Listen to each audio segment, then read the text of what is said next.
पंचायती राज system सारे states में है, ऑल स्टेट्स में, ठीक है। और ये कैसे स्टैब्लिश हुआ है? Acts of the state legislature. तो कैसे हुआ है? Acts of the state legislature, okay.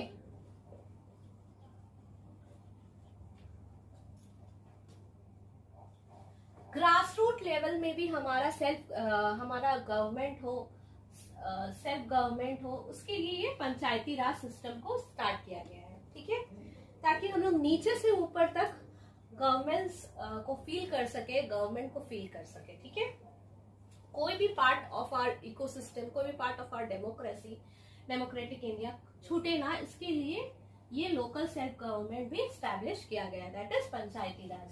ये एक बहुत इंपॉर्टेंट टॉपिक है, ठीक है। हमने जो सिलेबस डिस्कस किया था लास्ट क्लास में, तो सिलेबस में भी ये पंचायती राज का मेंशन था, ओके, प्रीलिम्स के सिलेबस में।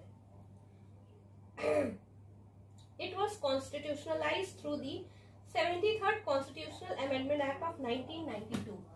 कब ये कॉन्स्टिट्यूशनलाइज्ड हुआ है? 73rd कॉन्स्टिट्यूशनल एक्ट के थ्रू, ठीक है।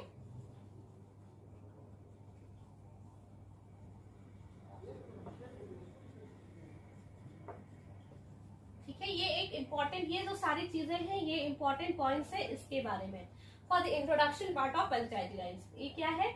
लोकल रूरल सेल्फ गवर्नमेंट है, ये सारे स्टेट्स में होता है। ये किसके थ्रू ये स्टैब्लिश हुआ? Acts of state legislature. कब हुआ? 73rd कॉन्स्टिट्यूशनल अमेंडमेंट एक्ट 1992 के तहत हुआ है।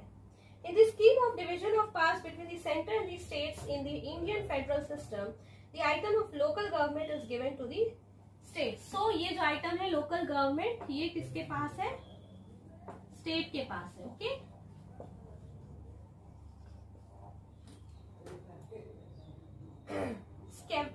Thus, the fifth entry of the state list of the 7th schedule to the Constitution of India deals with local government. So ये कहाँ पे आता है? 7th schedule में आता है, ओके। कहाँ पे आता है? 7th schedule में आता है। इवेल्यूशन कैसे हुआ है? So there are various committees जिसके थ्रू इवेल्यूशन ऑफ पंचायती राज हुआ है। For example the Balwant Rai Mehta committee ने कुछ सजेस्ट किया था for better working. For example the specific recommendation